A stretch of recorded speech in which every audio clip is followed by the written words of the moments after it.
getting robust, but it's not there yet to do all the work. And I'm not sure how long it's going to take in all the spaces. Some spaces quicker than others, obviously, but I think in the space we're in, and I'll give you a great example.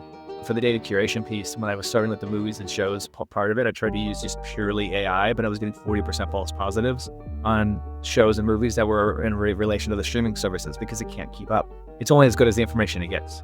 Now it's still building. There's still a foundation being built. We're not even past the foundations period, but some people want to put the roof on already. I'm Chris Pearcey. I'm the founder and CEO of Decisio Media. We are decision recommendation engine for movies, books, and soon-to-be podcasts and video games. I've been in the industry for about 20 years, 10 years on the data side of the database engineer, working with machine learning, advanced analytics. And the last 10 is on the product side, where I've really taken all of my database knowledge and been able to really master the product management side of things to really take the two worlds, collide them together and make a really clean transition. Chris, that's super cool. Like I always say like this is timely in every episode.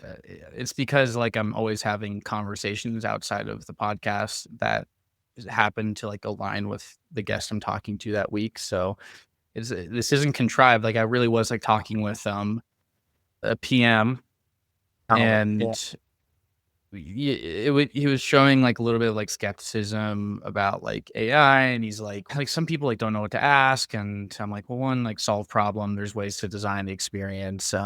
Another thing is like the whole concept of like UI is dead. Whenever I like watch those videos with like that YouTube thumbnail, and I'm like I'm a trained designer. I consider myself a software designer before like any product competencies I developed. And every time in those videos, they're just like, oh, now the UI is dynamically rendered using a standardized like visual language. And I'm like, so a design system? Like, who's going to design that? Oh, who's going to design the artifact? Like, and also if you look at like, what Anthropic's been doing with like co-work, they even like got you out of the terminal. Like Cloud Code is like now in a very standardized UI management experience in the Claude desktop app. And who's designing that? It's just what's happened is that the UI has evolved to catch up with like the capabilities of this new technology. And we landed on this concept of like curation, where it's like, think about like when you're talking to like a wine sommelier, like they're asking you questions about like what you are trying to go for in your meal, right? Like, what are you eating? Like, is it a big ribeye? Okay, red wine. But like, what kind of like notes do you want to like taste? And like, they're able to take like a cellar of like 200 wines and be able to like, just by asking you questions, like getting your context, narrow down a recommendation that makes you buy like $100 bottle of wine. And I'm like, I think that's what products are going to be, is like we're productizing expertise heuristics. We're not, but there's still like a ton of like product experience considerations to make that happen. So I think like what you just talked about is like what you're hinting to, what your email or communications is about, what you're working on is like super relevant. It's like opening up like new product strategies moving forward. No, absolutely. It's interesting because I've also been like seeing the acceleration of AI, and I feel like AI right now is like a first year medical student. And I think many people are ready to give them the keys of the hospital already. Right. And it's learning, it's getting better, it's getting robust, but it's not there yet to do all the work. And I'm not sure how long it's going to take in all the spaces. Some spaces quicker than others, obviously, but I think in the space we're in, and I'll give you a great example. For the data curation piece, when I was starting with the movies and shows part of it, I tried to use just purely AI, but I was getting 40% false positives on shows and movies that were in relation to the streaming services because it can't keep up. It's only as good as the information it gets. Yeah. And right now it's still building. There's still a foundation being built. We're not even past the foundations period, but some people want to put the roof on already. All these fun analogies with it. So to your point, yes, the product side, the design, there's still a lot of human elements, and that's not going away anytime soon. Figma is finally starting to get really good with their AI integration. But again, you're having to be very explicit with the design, and many times the design's still not right. And you're having to go in and tweak it manually yourself still because it doesn't really understand what we want, what we need, and what works for us. And every product is different too. So if it's trying to use more of a standard template across the board, it's going to be run more off the road, in my opinion, in the short term again. In the future, I think it's going to get there, but it's going to take time. We got to let it get through all medical school first, right? And then let it do its rounds and all of that. Residency, all that stuff. Yes. Yeah, absolutely. I I do think it is putting pressure on that product manager that like made a name for themselves for being able to write really good meeting notes. Got to find something else to be good at, to be known for moving forward. Like there is like pressure, but like it's just abstracting up of like really like all the excuses that were made about not doing effective like design discovery, like testing out like the 20 different ideas out before you go into production, like like concept testing, like the different ideas. Like that was in the realm of like large tech companies that have like the resources to throw at like that level of ideation. Right. Most companies don't have that. And so you're usually shipping like your first or second like idea of what the solution should be. And so now it's like, hey, prototypes are cheap. We should prototype more.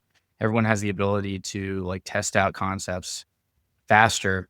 And so like the job didn't go away. It's just like the activities became higher leverage and like more effective at de-risking things, which then raises like the tide, raises the boats, increases like the bar on like what competition looks like.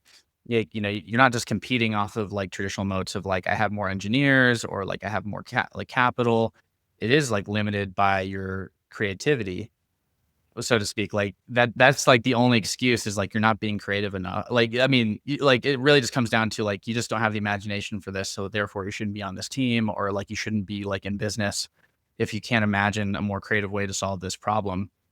So I'm going to dial in on like what you said earlier, where you're like, I just did all AI. Could you walk me through what you mean by that? Because I learned just recently as I'm like prototyping agentic harnesses in like my day to day is that I found the same thing. It's like when you don't constrain it, it hallucinates like crazy. Like, could you tell me more about what you meant by that? Yeah, to fill out the database, because right now for our platform, our database is full of all the movies and shows on all the streaming providers, or the top 10 streaming providers right now. In addition to things that fall off in the top 50 movies grossing of all time. So when I was trying to actually load that, instead of using a traditional ETL pipeline, I decided to try AI for the first time of Oh, using really AI. quick for the listener, like ETL, could you just like explain Oh what yeah, that sorry, is? extraction, load, processing. So when you take a data set from one platform and move it to another, you have to extract it from the previous uh, system. Then you have to transform it for your system. Then you have to load it into your system. So ETL is an old style way of saying moving data from one server to another, essentially, and register it into yours. So because it was so bad at doing it, like I said, the 40% were false positives. I actually using API from an actual database, paying a monthly fee. I created ETL processes right now until AI can get better, so I can make sure that my data quality is actually 100%. Because one of the biggest gripes too of folks trying to find things, if they go to Google and they say, "What platform is this on? This show or movie?" It's generally wrong, and people hate that. So I knew if I didn't get that out of the gate, that one little caveat, one little detail, we would be dead in the water right away. We have to be accurate 100% of the time, every day, every minute, every moment. So Yeah. unfortunately, AI doesn't allow us to do that yet.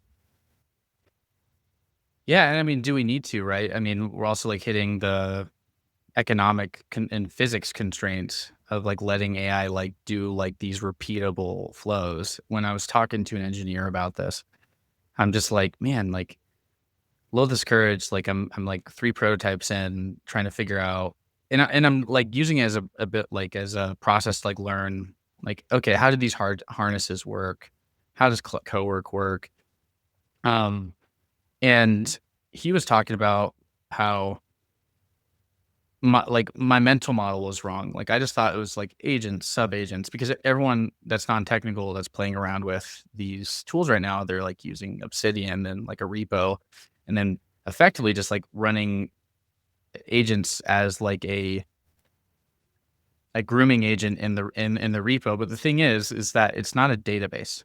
Like it's you're basically just having it like brute force search through your repo and burn tokens to get tasks done. And it works, but like at scale, that would be very expensive to do. Like you eventually need to go back to a database. And what he was saying is like, no, when you look at like these agents, really there's like one orchestration agent, but then you give them tool calls, which are like these deterministic workflows that like have a repeatable, like it might mostly be like machine learning or deterministic code, but like the agent decides like, okay, I'm going to use like this tool to narrow down like the ETL pipeline or whatever for like this external data source.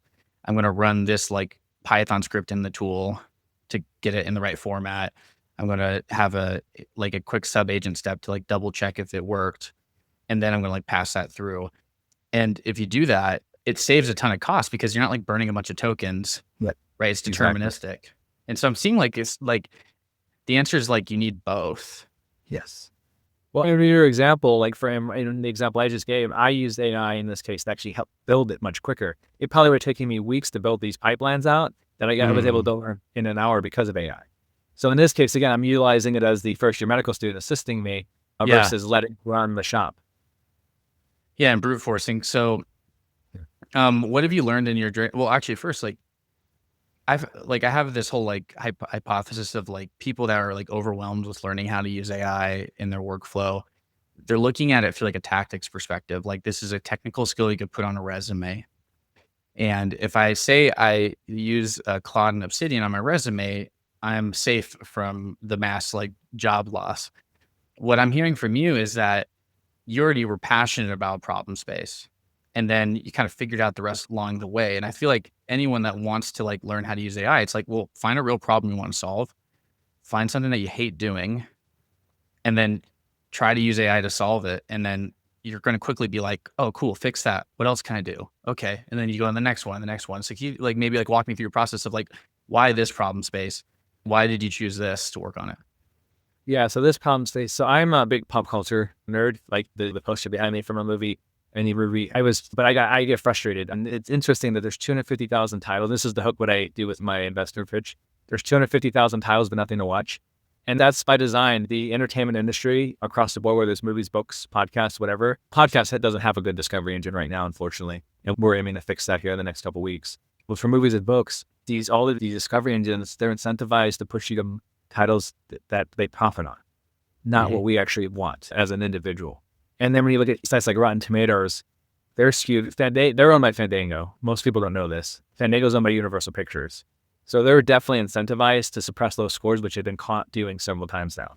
So you can't even trust the systems out there that are giving you recommendations. And people just want to enjoy. We don't want to stay on a phone. We don't want to doom scroll. But we end up doing it because there's nothing else. We get tired of watching or looking. The average person spends 18 minutes searching for something to watch or read. 33% give up in that time. And then of the folks that do find something, 80% did on recommendations, and 50% had dissatisfaction with those recommendations. So it's a huge problem space, and I was falling in that. So that's why I decided I wanted to do this. And then when I was in my biggest frustrated moment trying to find something, I started doom scrolling, as we all do. And I found an actual useful article for once, and it was about what folks miss the most about dating sites after they found their significant other. And they missed the ease of swiping to make decisions. So that's when the light bulb went off. So I wanted to give folks a delightful experience to give them control back over their content so they can find it much faster, stay off their phones, unless they're watching or reading, of course. So they can actually, escape what's going on in this world right now so they can actually have a little more delight back. Yeah, and then what happened next? So you made that decision, and So I started iterating on it. Then it's like, yeah. yeah, I mean, no, let's like zoom in, right? Like, what was like the first problem you tried to solve? First problem I tried to solve is needed, right? So that's when I started Yeah. started doing my own searches on using different AI to try to find something to watch. Definitely trying to see if there's a need out there. So when I started looking at the markets, I looked at movies and shows alone, and I saw there was a good market there from just that, especially internationally. There's over 2 billion subscriptions in the world. That's intense when you think about that. When there's 3.1 billion people in the world. Obviously, most people have multiple subscriptions, so it overlaps, but it's a huge number. So when I saw that market, I was like, okay, there's something here. If 33% of these people are giving up when they're trying to find something, that market alone is enough to really captivate an audience. And then when I looked at the other mediums of books, and again, podcasts not even having a good recommendations out there, video games, tabletop games, which is the fastest growing industry in North America, going to hit 50 billion in yearly revenue by 2029. COVID brought the tabletop gaming back. There's just a market out there for folks that need help. I want to make sure everyone's getting the most value. So once I realized that market was there, I started just chatting with a couple of folks I knew, seeing if they wanted to help out and get this off the ground. So then we built our beta. It was raw. It was rough. It was vibe coded because I wanted to get out very quick because I didn't want to spend too much time if this problem wasn't going to be solved. And well, we got some interesting not great feedback on the overall functionality because it was byte coded. The sentiment was, it's solving the problem. Well, it's painful to get there. They were getting good recommendations. So then we decided to then do a complete redesign from the back end to really streamline and get it going. January 1st, that came out. And since January 1st, we've added 5,000 users with minimal marketing spend. So we're seeing that this is solving the problem. It's all Google ads. And I'm being told every day I'm missing hundreds, if not sometimes a couple thousand conversions to downloads because of my low spending. So the search is out there. People are looking for this every day, thousands of people trying to find a better way to find what to watch, read, play, all of it. Yeah. Yeah. So if I understand correctly, the next problem was you went into like a chat GPT or like a Claude like web interface, and then you just started asking questions.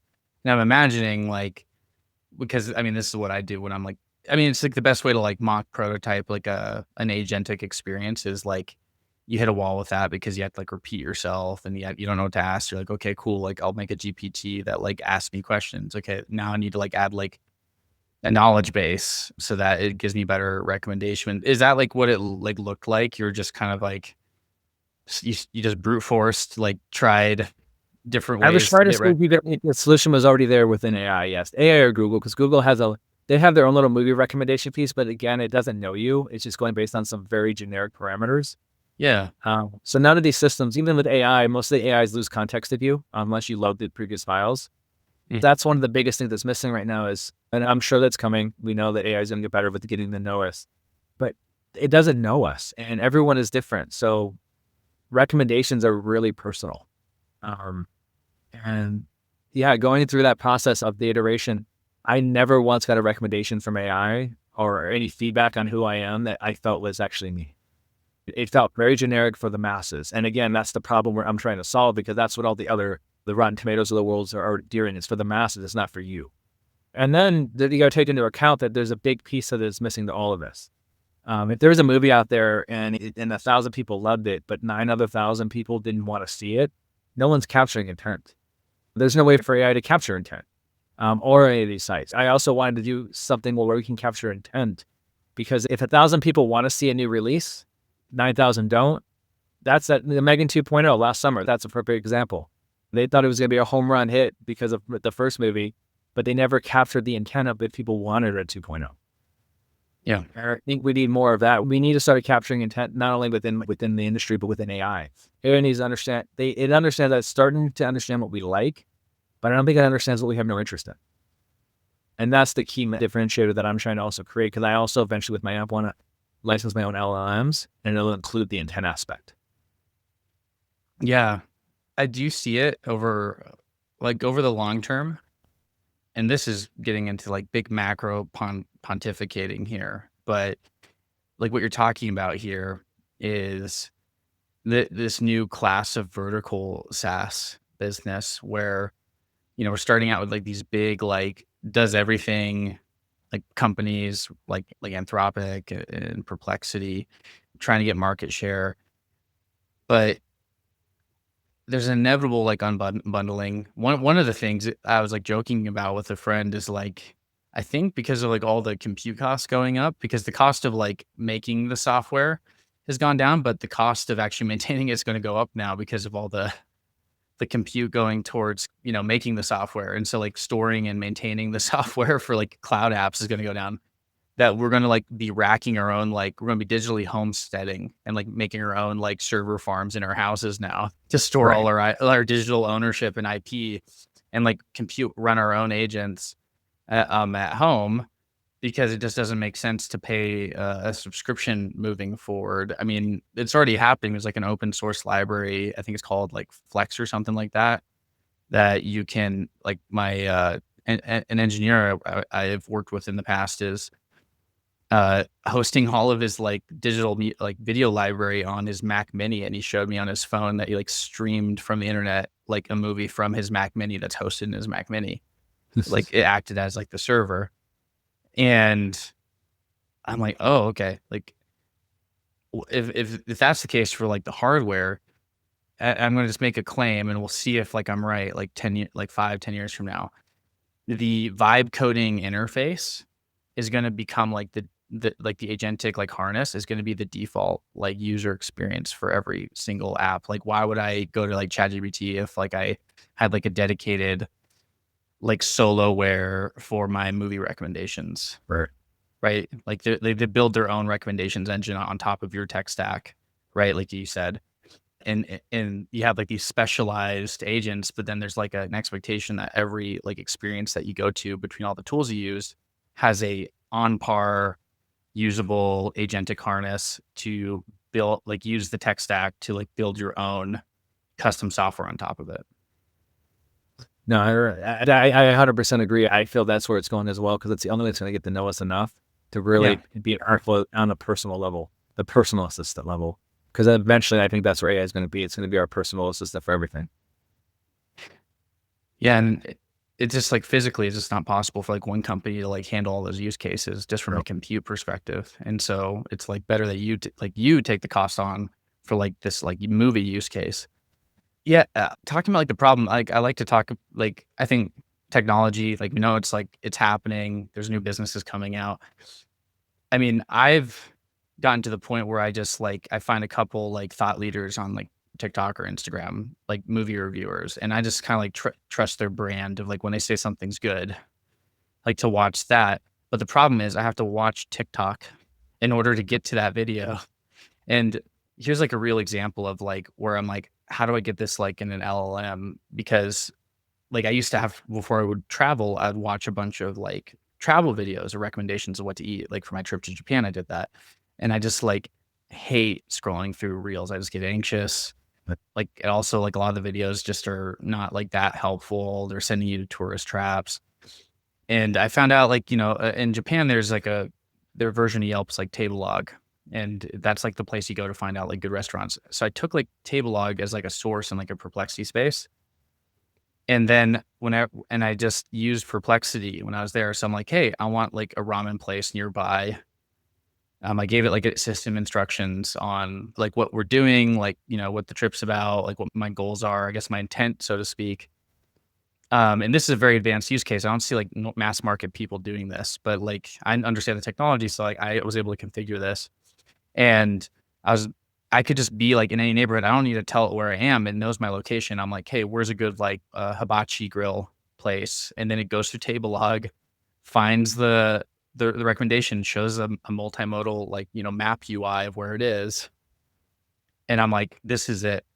Like I don't need reels anymore. Like that's how do you think like about like I guess that's like my first instinct. I'll just let you react to that statement first because I don't really know where to yeah, like. so Yeah. Yeah.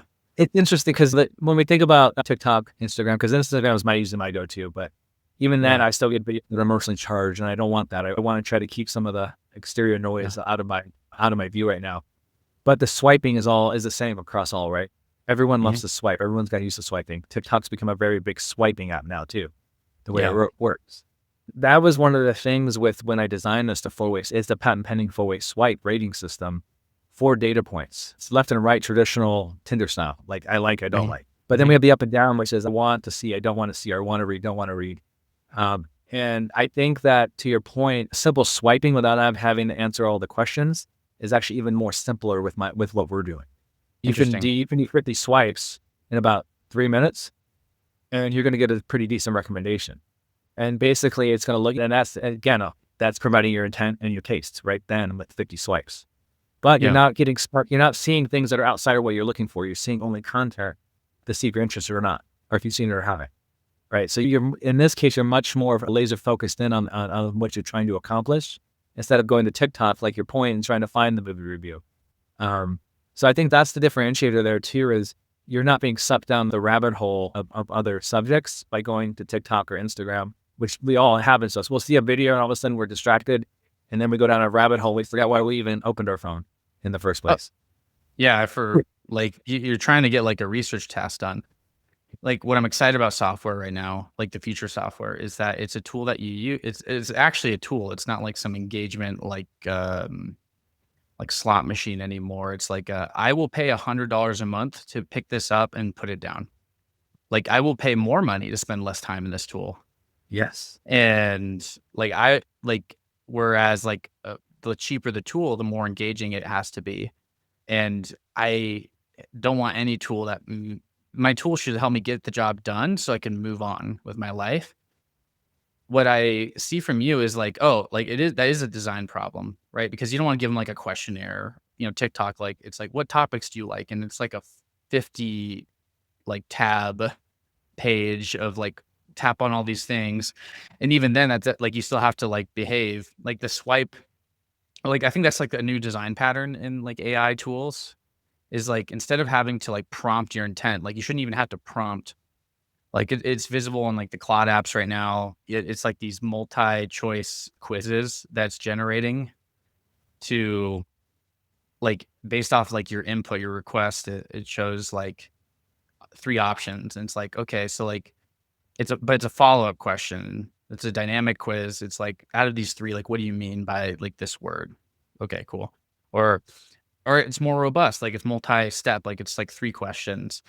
And I think that's like great for like vibe coding. But from what you're saying, it's like movies, and this goes back to like a line that I mean, it's not the best movie in the world. The soundtrack's fantastic because it's Nine Inch Nails, but Tron Ares, there's a scene in it where the main character, Jared Leto's character, just keeps talking about how much he likes Depeche Mode, and he's trying to like rationalize it and stuff. And then there's like this scene where he's like asked again, and he's like, "Why do you like Depeche Mode?" And he's like, "I don't have words to describe why I like Depeche Mode. I just like it." And with entertainment and movies, you shouldn't have to like explain why you like something. You're just like, no, I enjoy John Wick movies. They're good popcorn movies. Like I enjoy.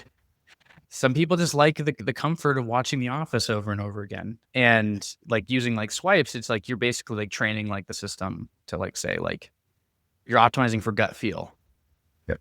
Exactly. And one thing we did too, and we've got a lot of really positive feedback, is we made so that you can flip it to the back. So the movies and shows, they're like an old VHS box, and the books fill in the book. It flips so you actually see the pages as you flip the book to go to the back cover.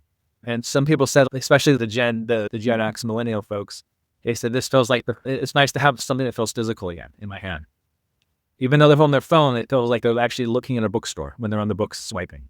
And I thought that was the best feedback I could get is, and Gen Z in particular right now, is someone said that the app feels very analog, but they love that because they are not ready for it. They've never had a life without AI right now in their minds. They want to take the choice back. So they're loving the real life feel of it. That it feels like we're giving them that blockbuster experience when they're looking for a movie on movie night. Yeah, it's like we're taking back our like we're becoming the algorithm again. Like we're not being like curated slop anymore to meet some growth goal. And for the Gen Z, Gen X people, or I guess yeah, Gen Z, Gen I, whatever, like people that didn't have to go walk to Blockbuster to to like get your entertainment. Think about like that was a concierge experience. Usually the people that work there like movies. I mean, Quentin Tarantino was famously known for like being a movie store clerk, just watching movies all day, making recommendations.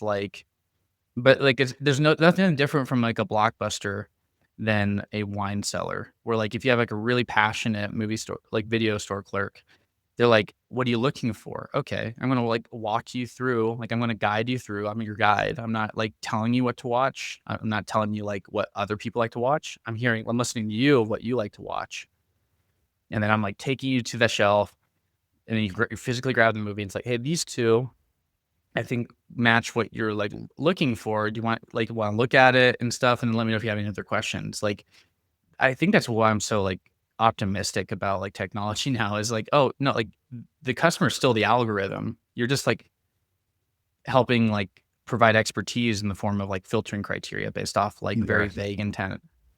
Exactly. No, and the thing is, we're also a free app. We're also ad free.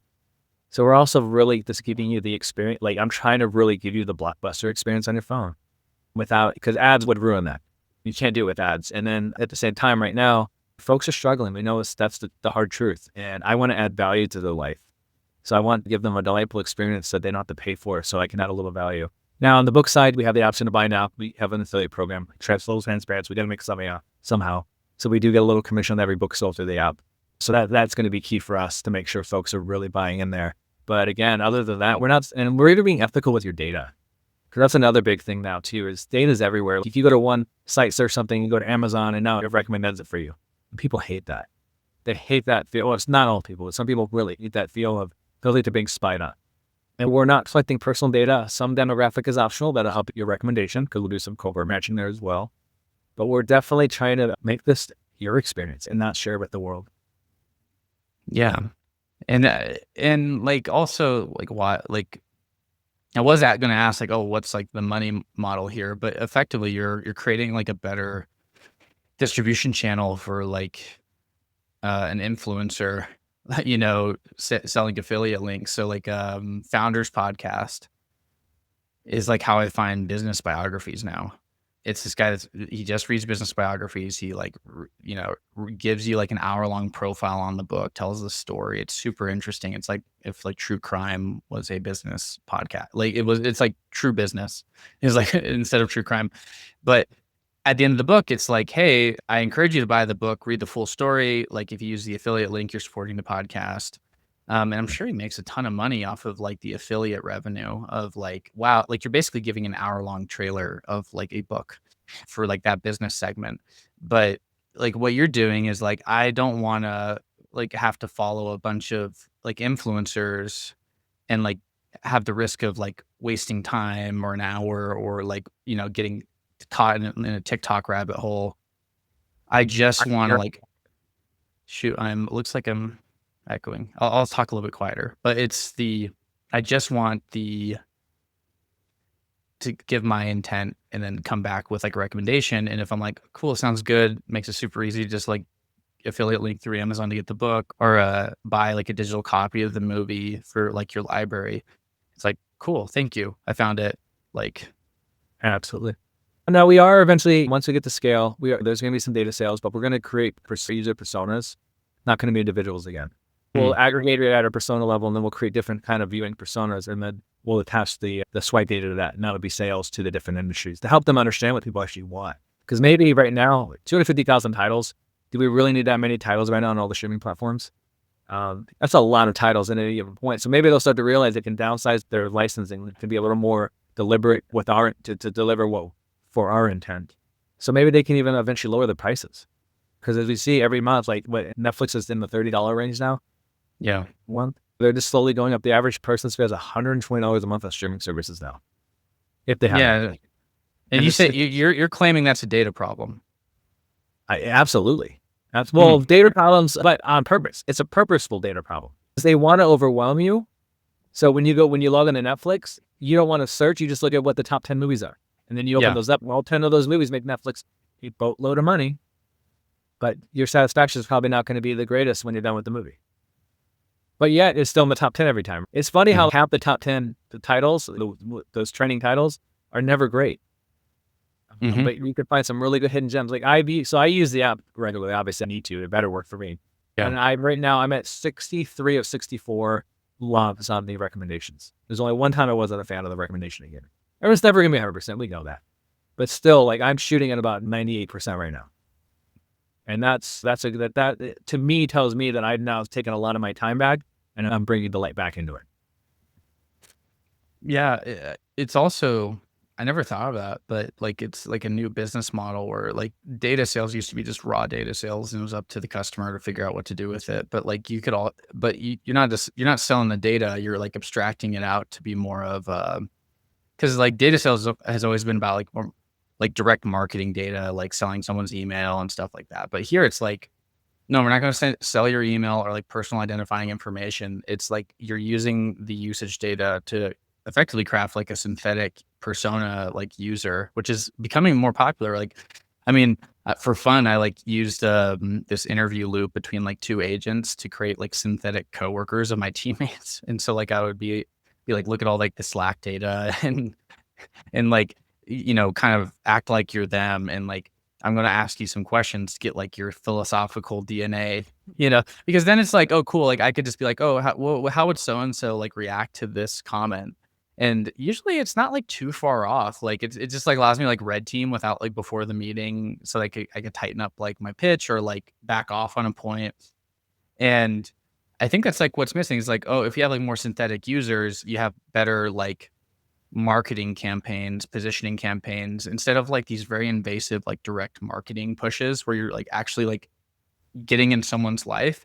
You could just come up with better creative and marketing collateral to attract the right customers. Exactly. And this comes from, so I worked for one of the world's largest sports apparel companies in the world, located in Beaverton, Oregon. You could probably figure that out from there, but I No support idea. Nike, and it's the big swoosh. I worked there for 5 years, and I was the advanced analytics product manager for all the planning tools. And I supported Asia Pacific, Latin America, and my task was to get the forecast accuracy from 65% to above 90%. No small feat. Trying to get all those countries on the same page. So I actually did what I did is similar. I created consumer profiles to understand the consumer and not just looking at what we saw last year, because consumer profiles change from season to season, quarter, year to year. So because of the consumer profiles being included in there, the forecast accuracy in 6 seasons, so a year and a half, got to 93%, because we actually were paying attention to the consumer, not to just buying history.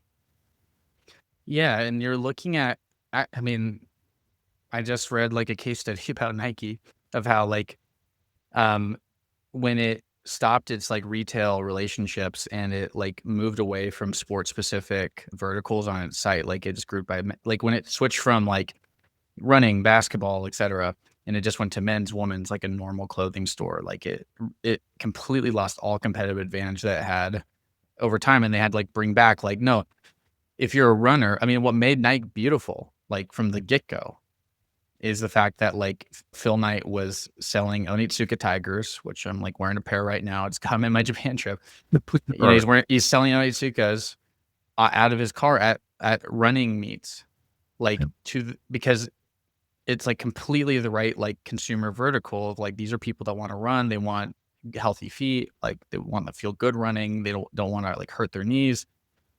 And as soon as like Nike turned that back on, I mean, at the expense of like On Cloud, a bunch of other like shoes, like filling up the vacuum in the retail space, like so now they have these competitors got to deal with, but like at least they reversed it and then like things started getting better again. Like Yeah, that's super interesting. that was an interesting story too, because that was right around the time I got laid off when they did that swap, because they didn't need all these geography, advanced analytics anymore with this new thought process. And one of the big issues that when they went with that is, and here, fun little tidbit, Tim Cook used to be the chair of Nike's board. The same Tim Cook from Apple.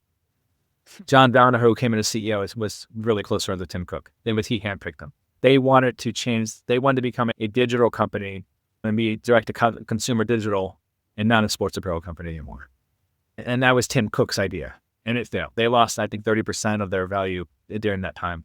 And then when they brought Elliot, I'm forgetting Elliot's last name, who was the previous vendor relations VP or C-suite, that's why they brought him back, because he had to recreate all those relationships that John Donahoe had destroyed. Foot Locker International was the hardest one. I'm still very into it. I have a lot of friends that are still there, so very common knowledge that he has worked some miracles and gotten a lot of these vendors back on board. Wow. I know I have had a successful podcast episode if I get some deep like business lore. Yeah. Yeah. Therefore, this is why now Apple has an exclusive contract with all Nike apparel now. It used to be any OS essentially, but now it's only Apple. You can use with Nike gear. Oh my goodness. And that's because of Tim Cook's influence. Yeah. Yeah. That makes a lot of sense, but Sure. it must feel good to see them be like wrong. Yeah, for sure. A little shot. I mean, a lot of friends got laid off through all those years. I rebounded very well. Some didn't. They're in his tenure where he had an annual layoff too. Every 12 months, it was a big layoff, and he when Donahoe was running it. It's like you can't spreadsheet your way to like success. Like the magic sauce is like targeting the right like customer segments. I mean, it just comes down to that, right? Like when you're a company, you have to know your customers, your users, who needs it. Yeah. Yeah, it's showing like the whole idea. I do feel like there's like a ceiling where you can only get so big before like you tap out like the potential customers, and then the temptation is like to keep growing and then like kill the golden goose. But that's a whole nother podcast about like incentives and late stage capitalism. But you look at all the companies that are like dominating right now. These are people that go by their own scorecards, the Linears of the world. Apple's still riding off of like Steve Jobs and like Johnny Ive's magic for now, because they made computers cool. All the cool kids used Apples, and now all the people want to be like the cool kids, and now they have Apple like Macs. And so, but that's like a long game, like institutional thing. Chris, do you feel like there's anything that hasn't been said that should be said before we sign off? Couple things I mentioned. We're on both app stores already. Like I said, we're growing over 5,000 users. We just released books. Podcast is coming out the end of May, which I think a lot of the podcasts I've done are getting excited about, because you'll actually have a recommendation engine for you. And then we're going to be releasing video and tabletop games late July, early August. So we're going to have our new tagline. We just released a new tagline, which is one place, every story. So you'll have one app for everything. See, no matter what you define. Aside from music's pretty solid right now, so we didn't want to jump into that space. But yeah, and then if you want to reach sync with me on LinkedIn, Chris Pearcey, Pearcey. You can also go to decisio.media, and that is all of our links there, as well as the links to download. You can even try it on the web version too if you don't want to download it. Give it a go. See, all the feedback comes directly to me for now. Hopefully that changes in the future because we get too big, but I do address every email. We've taken all the feedback serious, and we definitely want to make this a consumer first app to ensure that people really get delight. And I'm going to say that word again, delight. I want delight for anyone that picks this app up. And could you like spell out like what the name of the app is really quick? All right, Decisio. So Latin root of the decision. So it's decision without an N, DECISIO, and then .media, MEDIA. And then if you search for us on iOS, you have to include the word media because Apple's algorithm is really stifling. But on Android, you can use Decisio, and we pop up right at the top. Well, that's fantastic, Chris. Like, actually, yeah, I'm going to take advantage of the fact that we have a little bit like more time, so I'm going to ask you like one more question about your time at Nike while I like have like an insider.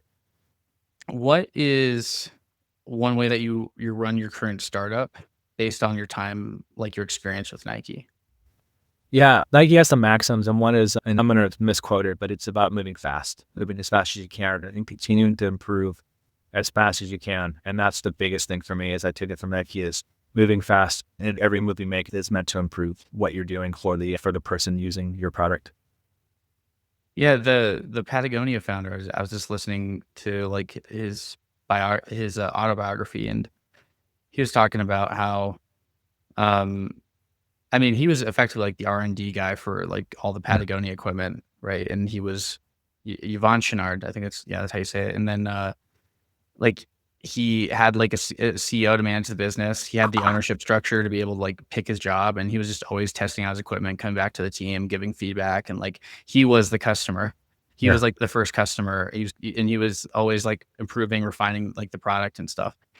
And he was known to say like, he was very like anti-spreadsheet. He's just like, no, I have a point of view. I believe it. And I'm going to try it out. And if we make a mistake, solve it, and then solve the next one and the next one and the next one. And I mean, you listen to Shoe Dog, you listen to all the stories about like Nike, that seems to be like part of the culture, or hopefully it is part of the culture. No, it was. When I was there, you were encouraged to make mistakes because you're going to learn from it and be better.